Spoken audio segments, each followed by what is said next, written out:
Good to go. Hello, friends, and welcome to Leadership Happy Hour. I am Chip Lutz, the unconventional leader. Today, special treats. I've got a good friend of mine, a shipmate that I met a few years ago, Cory Bouck, P3 NFO, that's a naval flight officer, sits in the back seat, kind of like Goose from Top Gun, if you're familiar. So in this conversation, I'm not a pilot, but I would consider myself Mav, and he would be Goose, and we would buzz the tower, and then later on we would sing songs to some lady at a bar. It would be completely epic, completely epic. And he's written a fabulous book, and I'm really excited to have him here on the show. Please help me welcome my good buddy, Cory. Whoa! Big cheers to you, my friend. Cheers, Chip. Welcome to Leadership Happy brother. Hour. Nothing like what are you drinking? Drink with my shipmate.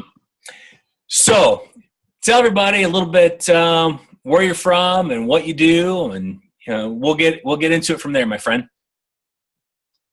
Sure. So you and I have a common background. After we left our hometowns, went into the Navy, and I went to the Naval Academy and then to flight school, and then spent 3 deployments in a mighty P3 Orion plane with 11 other guys flying all over the world.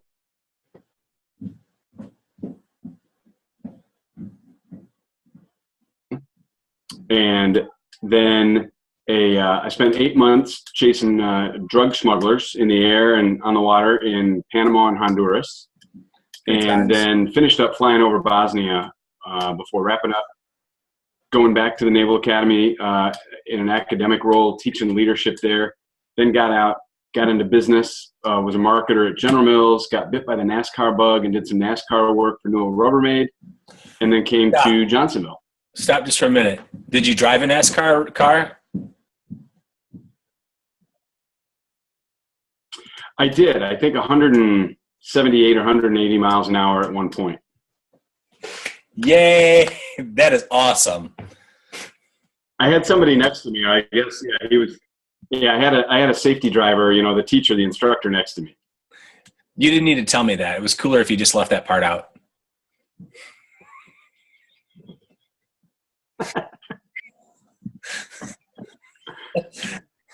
Cheers on that one right there. All right. So you're at Johnsonville now. What are you doing with Johnsonville?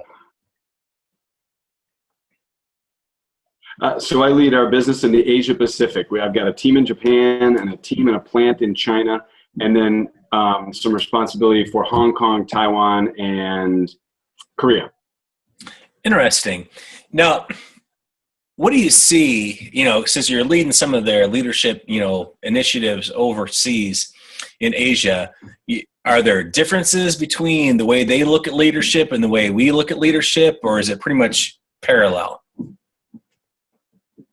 Boy, I'd tell you, and so what I didn't explain fully was I led at Johnsonville, I did 3 or 4 years where I was leading all of our people development, technical training, and leadership development. Now I'm actually leading the business. So sales, marketing, it's a general manager position. And so it's sales and it's all that stuff. But the core of your question is, I think human beings are human beings. And I think from your Navy days and our Navy days working with foreign navies, humans and sailors are motivated by many of the same things. There are cultural things you kind of got to work through and around, but humans are humans, I think, bud. Okay. That makes sense. I agree with that. I was just curious was there anything that was really different, we flog our people before they come to work, or, so, something different. Cause I remember reading in and I know you said China and so forth. I remember reading a thing a few years ago about Japanese transit workers, where they actually had to smile into a machine, and the machine had to grade them 70% or better before they could, before it would let them clock into work. So they would smile in this thing and what they realized was that, that simple thing, that simple act, was a little bit of motion creating emotion, where then they got in a better mood. They were nicer to the customers, and it kind of had a ripple effect. So I didn't know if they had a different mindset on, leading people, a more human approach on leading people versus, some of the things we grew up with on this is, do this. We're the taskmaster. I'm the manager. You're the subordinate. They're like, from more of a bottom up, look at, hey, well, we like people. We want them to smile and be nice to other people. I would say in Japan, they're a little bit more hierarchical than probably U.S. businesses. Really? And they're probably a little bit more communal as well. They are, I would say that they are in it for the peace of the whole, so that there's peace among the whole entity. And that, in some ways, prevents getting too far off track too quickly. But in my short experience, I've been doing this about a year, it's hard to move things forward sometimes too. So how many times have you been over to China? Probably half a dozen each to China and Japan. My biggest question is then, how many frequent flyer miles do you have? 1 million miles. I am like completely green with envy. That, it's like, oh man, I'd love to have that. That'd be great. That would be awesome. My daughter loves the fact that when I go from Detroit to Shanghai, I fly right over the North Pole. So I always send her a note when I'm over the North Pole. That's nice. And did you tell her, like, you're waving at Santa, be good, or you're not going to get Jack? We see the pole. I see the pole. That's right. I tell her. Even at night, it blinks. There's actually a pole. You're lying. Anyway, so you wrote this book, and I'm going to hold up a copy of it because I have a copy, autographed by the author, The Lens of Leadership. Awesome book. Now, admittedly, it's been a year and a half since I read it because that's when you sent it to me. But a lot of good stuff in here, a lot of good practical information. Because, like, for me, theory is great. I like to know what works. And to me, in this book, there's just a lot of good practical stuff leaders can use to lead better and get more done. Because in the end, that's what we're all trying to do is just, we're trying to get stuff done. We're trying to make some kind of impact. So, what spurred you to write this book? So probably like you, I started collecting scraps of paper back when I was in high school. I was an athlete like you were, and there were things that motivated people. And all through my Navy years, I was not an athlete. I was an orchestra. Big difference. I want to make sure I make that clear. So times have changed. So I won't use any of the pejoratives I would have used when we were 16 years old. But I'll just leave it. I'm sure there are great things that motivate orchestra members. And you probably have your orchestra scraps of paper as well. And then as you and I had great role models and 10 bad role models growing up through the Navy. And I got out when I was probably 33 or 34 and then transitioned into the civilian world. I led a group of academics at the Naval Academy, and PhD leadership is obviously different than sailors and airmen. And then business is a different kind of leadership. And then I was even a minor politician for 4 years and worked with Madison and a little bit with DC and learned that kind of type of leadership or what was required there. And then when I was in my talent management role, I said, hey, I got something to say. So I just started writing.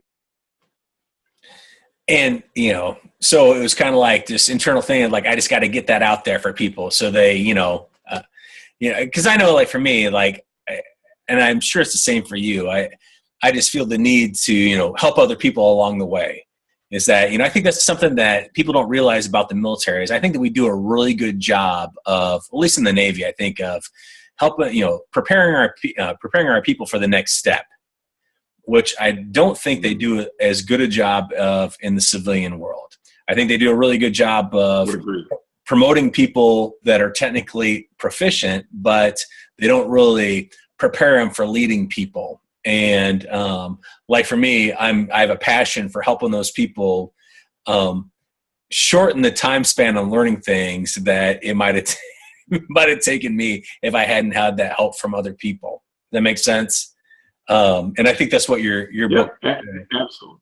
I think that's what your book does. So in this, what I really like is that you talk a little bit about followership. And I'm a firm believer that in order to lead, you got to know how to follow. So, can you give me like big picture on your view of followership and what that means to the whole picture? Absolutely. So the first part of the book is followership. And so when I talk about it, I introduce people by saying, you've heard of servant leadership, but most of the leadership books out there don't start early enough in what it takes to build a great leader. There's a step before that, and that's teaching them followership. And then once you start, you can never stop, because one of the things I say when I speak is that everybody has a boss. I have a boss, my boss has a boss, and no matter what organization you look at, except perhaps your empire, you may not have a boss, but I think I just saw her a couple of minutes ago. I think you do have a everybody. Boss. When you know how it is. I mean, when you're out there working for yourself, everybody is your boss. Everybody's your boss. Yeah, you're absolutely. At the end of the day, the customer is. Absolutely. Yep. So the idea is you can never stop practicing this followership thing, no matter what you do, because everybody has a boss. So you have to always be a follower. You do these skills and roles that we'll talk maybe a little bit about up to those that you are a follower of. And then, of course, you got to be a great leader to those people who are beneath you. You got to be faithful to them as well. But leaders are in the middle, and they've got to succeed in what I call the paradoxically simultaneous role of being a leader and a follower at the same time. Okay. Delve back into that big thing you just gave me, that paradoxical, what was that again? Paradoxical, simultaneous. Dumb it down for me. Sure. So when people become leaders for the first time, they think, wow, I'm in charge now. They start focusing on the people beneath them. And I think they're missing the step that, and I don't, you and I think we're probably raised by people professionally to say, hey, make me look good. Your job is to make me look good. And as I look good, I'll bring you along. Right. And that wasn't some sort of, suck up to me and treat me like a king and stuff. It was, hey, we're a team, and as go I, so go you. And if we work together and I succeed, I'm going to bring with me the people that help me be successful, right? It's the way of the world. So I asked this provocative question at some point in my presentation. I say, do me a favor, raise your hand if you think it's your primary and most important professional duty to make your boss look good, right? And 15% of the hands go up, right? And then I say, well, by the end, I hope that one of my goals today is to change your mind and get the rest of you to raise your hand, fully understanding why what I call followership is both noble and a fundamental, recipe for success as a leader. And then I go on to talk about followership about it. So it's that people forget, once they become a leader, they start so focused on the people down because they don't want to screw that up, right? Because now they have people depending on them. They forget that they've still got to serve up and make those people successful too. And by leading both ways, you're going to get two things. I'll give you the definition of it. It's a set of learnable, practicable skills that make me professionally essential to my boss and teammates. And also, I forgot my own definition. And also give me regular opportunities to demonstrate my superior leadership skills. So there are two parts to it. One, I make myself professionally essential to my boss and teammates. And if I do that, then I get to the second part, which is opportunities to demonstrate my superior leadership skills. And that gets me bigger opportunities and bigger opportunities. I like that. I think we grew up in the same world. I mean, I always looked at it as it was my job to take stuff off my boss's plate. And, even though my plate was completely full, the more I took off his plate, the more, the more he would usually give me. I always had a problem saying no. But, I think it's an important thing to, for people to think about is that, in essence, to be a good follower is to help your boss. And I'm a firm believer. I remember one of the best bosses I ever had was a P3 captain NFO. And I was driving around one day and I asked him, it's like, hey, Captain, how'd you get where you're at? He's like, well, let's see, you take care of your people, they'll take care of you. And I thought that was, so simple, but such a great piece of advice because he took care of me, there's nothing that loyalty, that covenant we built between us, as far as, he took care of me, I would pretty much do anything he wanted. That was my job, just to make him look good, take care of things, all the way around. So he was a good guy. And for those of you who don't know, a P3 is a big flying pig. It's a 4-prop, plane. It is a huge flying pig. It's amazing that it even flies. It doesn't even look aerodynamic at all, but it does go up in the air, and its whole purpose was anti-submarine warfare, which later on, after the fall of the Berlin Wall, found no purpose because nobody really had a Navy or submarines except for us. So it has gone pretty much the way of the buffalo for the most part. We still have a few out there, but we found other missions like drug interdiction and so forth. That is your naval lesson for the day. All right, moving on. So there's the Navy history. Yep. Just throwing that out there. So, as a follower, do you have 2 or 3 big tips that you would say, these are the things that you need to do as a follower to really, do right by your leader? 4 roles and 4 skills. And one of the things I say is that, this is not some sort of, inferior, superior thing. This is not some sort of, followership is not some sort of subservient inverse to leadership. It's its own kind of leadership that you can never stop practicing because everybody has a boss, right? That's sort of the gig. So the roles are the mindset. How can I serve without feeling subservient?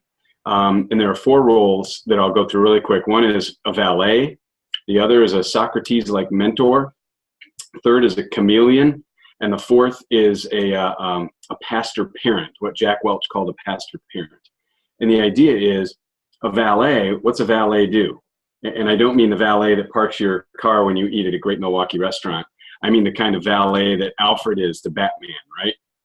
And that is a great valet knows exactly what's ahead for you in your day, what clothing, equipment, and accessories you'll need to be successful, and they lay it out there and they equip you, right? So as a follower, how can you equip, like you said, that captain? How can you equip the captain to be successful, whatever's in his way for the day? Mm-hmm. And maybe we all have bosses that have opportunities. And if your boss isn't very good at the financials of something, right? Well, you're going to fill in that gap, right? Maybe your boss isn't very good at the human component of change management. Well, you're going to fill in that gap because you don't want your project to fail, right? So that's a valet role. Make it easy for them to be successful. The Socrates-like mentor, Socrates got to be, is historically famous because he could ask provocative, kind of counterintuitive questions that forces the learner to discover the answer, right? That's who Socrates was. But he could only do that because for his age, he was so well educated, right? So how can you be Socrates? Well, that's what's in it for you, is you can't be Socrates by knowing your job. You got to know your boss's job, and to some degree, your boss's job. And by having that perspective and that knowledge, you can get away with asking those provocative questions and being that person that asks the troublesome question that makes people think differently. A chameleon is especially about millennials, and millennial audiences, I always get a lot of pushback on it, but the chameleon is, sometimes there are times to be really out there and present and out there. Sometimes it's better to be subtle or even invisible, right? When you set your captain up for success, you don't need him saying, "Thanks, Commander Lutz, for all the work you did on my PowerPoint," right? Captain looks good. People know who got the work done for him, right? So there's a time to be a chameleon.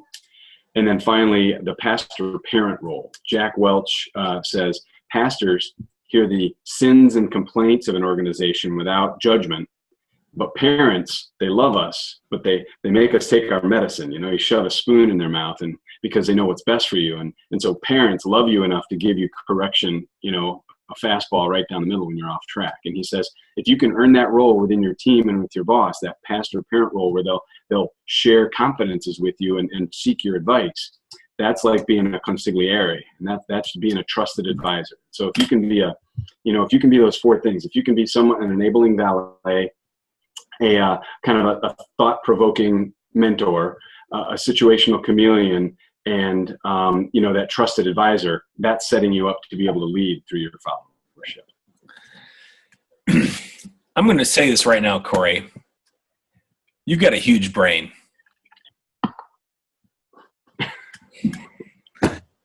You're smart. I'm a P3 guy. There can't be much up there. You're a smart guy. I mean, I mean, what's nice about all those things right there to me is that they're all very profound, but they're all very, they're like word pictures, things that anybody can understand, as far as like, hey, these are the things, these are the roles I need to, think about as I'm making my, boss look good. And what I also like about that is that a lot of times, and you mentioned this a little bit, we tend to, think about the whole, follower thing as some subservient thing. That's not it. I mean, everybody's got a boss, and that, if we can think about it, if I'm taking care of this person, they're taking care of that person, is going to better able me to take care of the people below me as well. I mean, that's just it. If I'm taking care of that person, if I need something, I know that I'm going to be able to handle, they're going to have my back on taking care of these people down here because, it's all a symbiotic relationship. It's a chain, and if somebody doesn't do what they're supposed to do, that's where the break in the chain comes. And for me, that's where I've seen it come anyway. Huge brain. Yeah. Lens of leadership. Looking at it. Hey, so, thinking about I don't want your... Go ahead.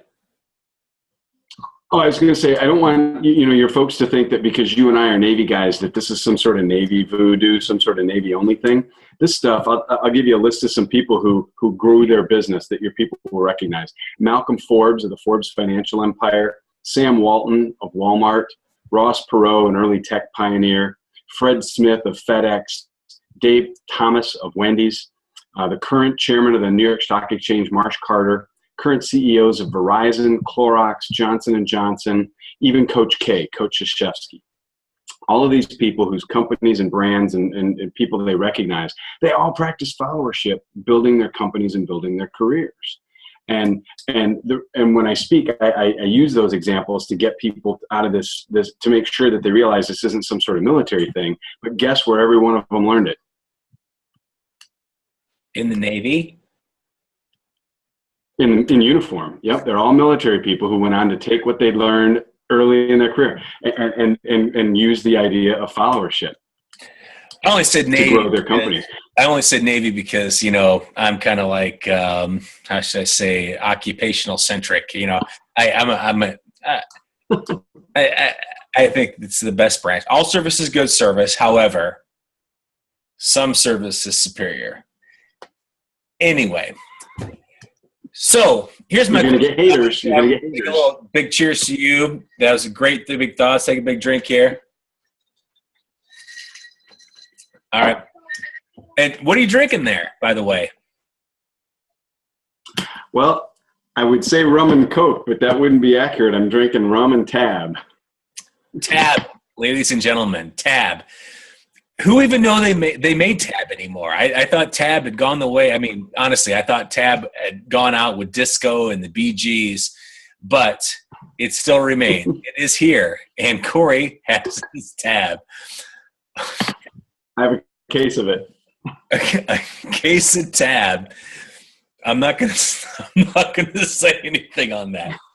So this is what I'm always interested in because I think that thinking about the whole leader-follower relationship, each one of us has this like an ideal type in our head of who a leader is and what a leader does, and a lot of times that's forged for us by the people that made an impression for us along the way. So, for you, who are those, one of those leaders, the leader that stands out the most for you that when I think about, what I'm going to do in this leadership position, this is who I think and how I judge myself by, who is that person for you? Well, I think it goes back to my high school days. I think it was my orchestra conductor. But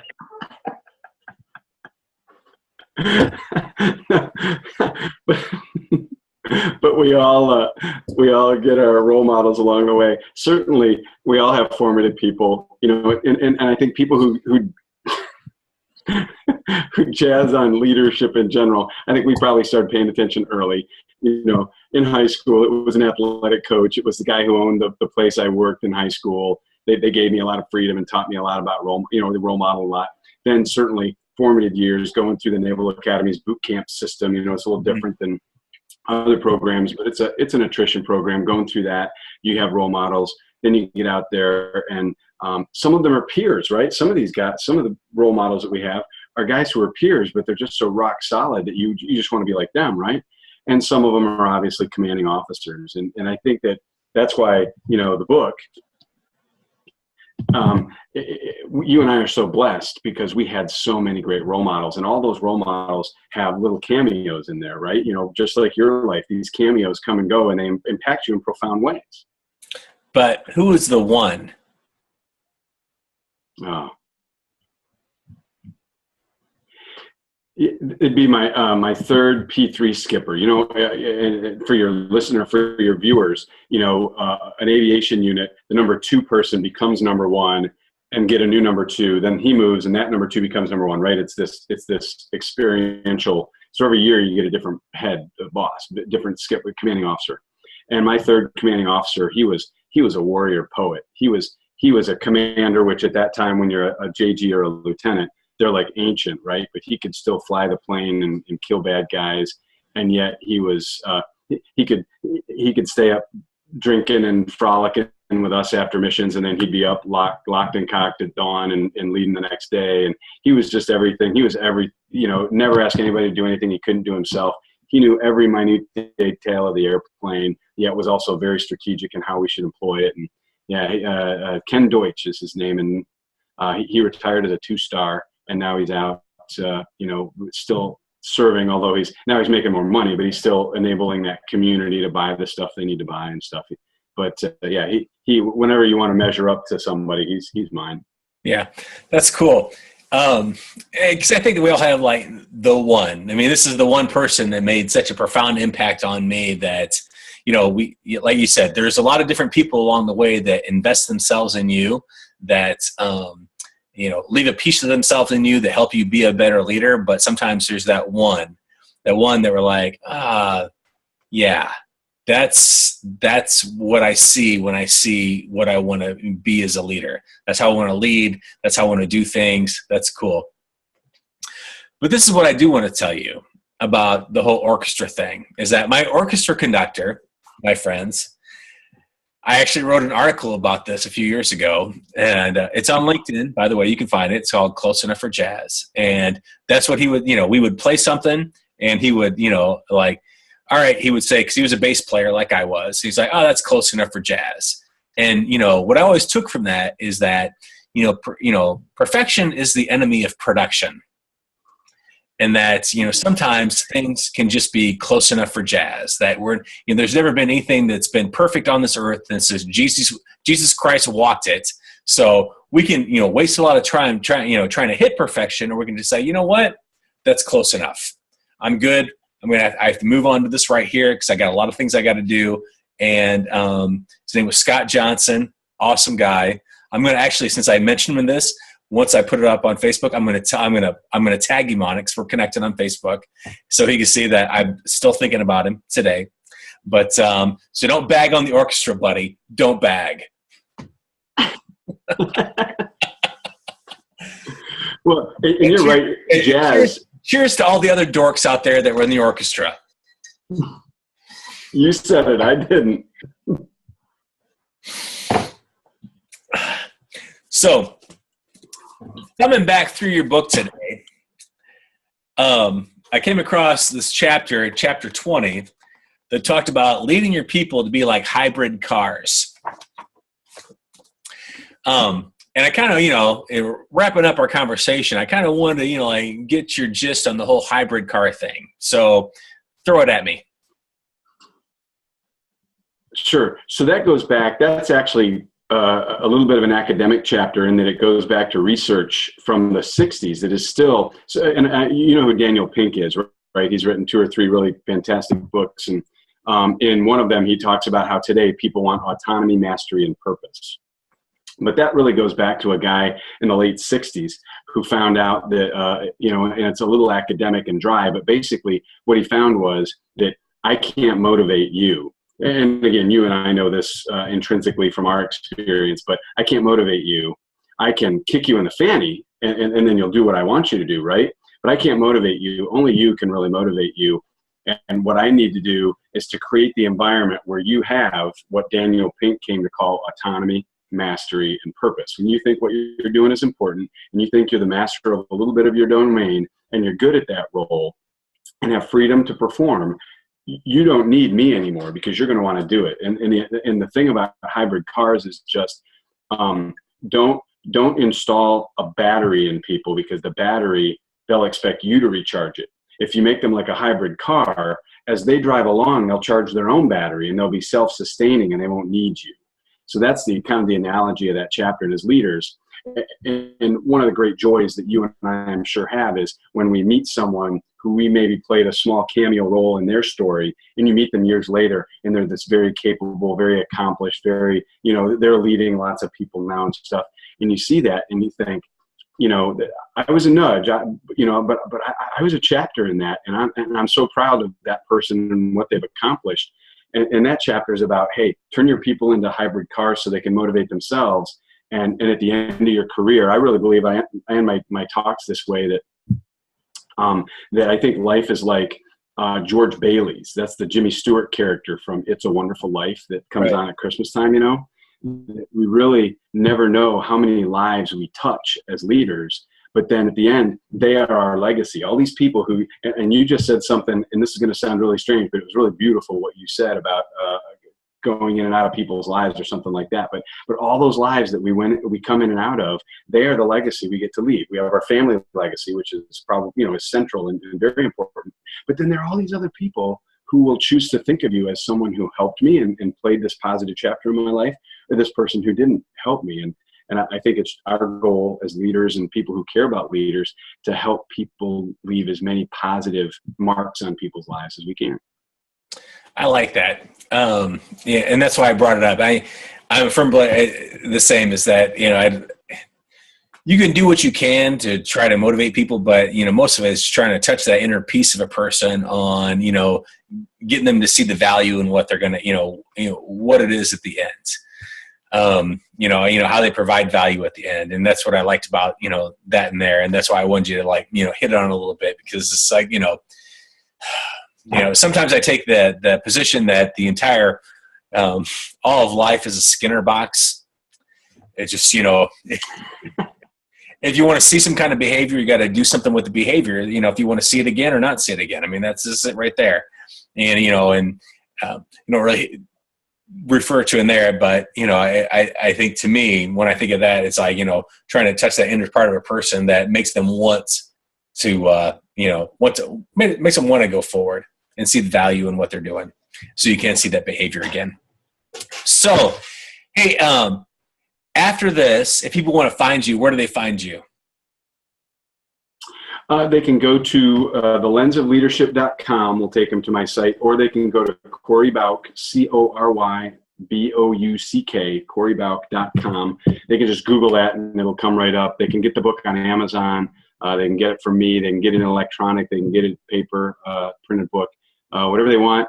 And I love speaking to groups. I'm so lucky that Johnsonville allows me on my own time to go out and speak to other companies and groups. I think you and I have a really fun opportunity to connect that way on the circuit. And I'm really proud of all the work you do with our veterans and our shipmates that are coming and going, and their families. So I'm lucky that Johnsonville allows me to do that. So I speak, in my old job, I was speaking probably 12 or 13 times a year. Now I'm probably 5, 6 at times a year, because my new job's a lot more. I'm traveling a lot more and stuff. But so if the message resonates with your folks and they want to reach out to me, I'd love to get to know their company and speak if they could use me.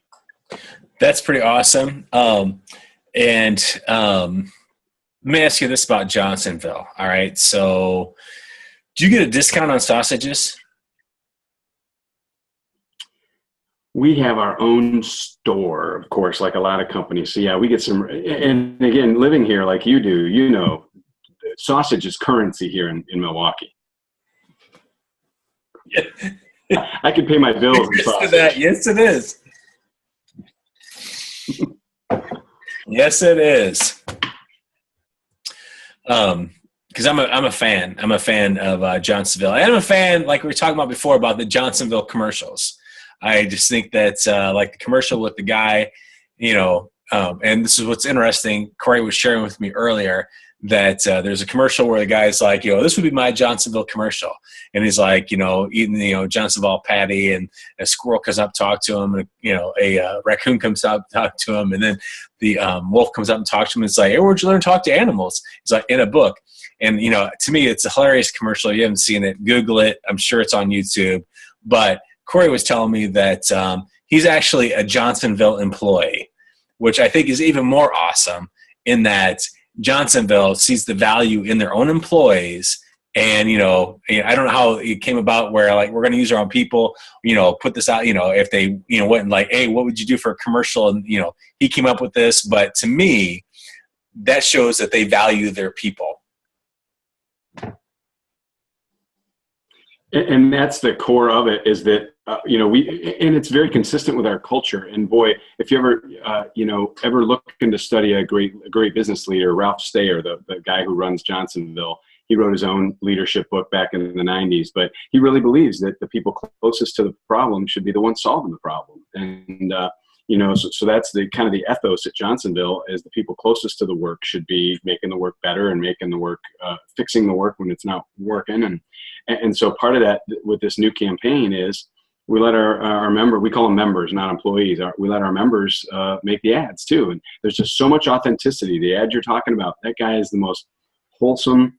He's a sausage maker since he was 17 or 18 years old. And yet he's hilarious. He just, you couldn't buy that kind of acting, and he's just a humble sausage maker from Wisconsin.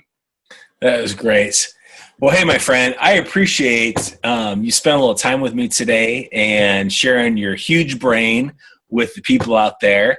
And I will encourage everybody to, stop by Amazon, pick up The Lens of Leadership. It is a great book. I'm sure if you email Cory and actually get it from him, he'll probably sign it for you. Probably a little personal note like I have in mine. Mine says, "Dear Chip, please don't call me anymore. I am tired of you stalking me. Cory." I sent you the makeup copy though. I felt bad about that one. I felt bad. This was like, I mean it. That was on the makeup copy. I mean it. I'm serious. I'm getting an order of protection.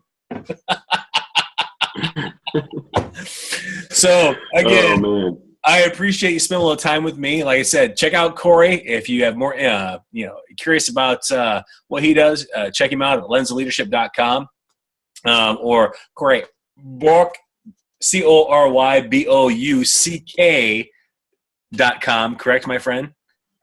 .com. Yes, sir. There. You can find me at unconventionalleader.com. Again, my friend, hats off to you. Big, thanks for spending a little time, and thanks for all you do. I mean, the true test of any of us in life is, making those investments to make other people's lives better. And I think that you're doing that day by day. Not only what you do in Johnsonville, but when you're out there speaking with your book there. I mean, in the end, that's the only thing that really matters is the investments we make in other people. And I think you said it nice earlier on, we don't always know where that investment goes. But later on, we can sit back and think, you know what, man, I'm not taking credit for their success, but, I invested myself in them and I know that I was a part of it.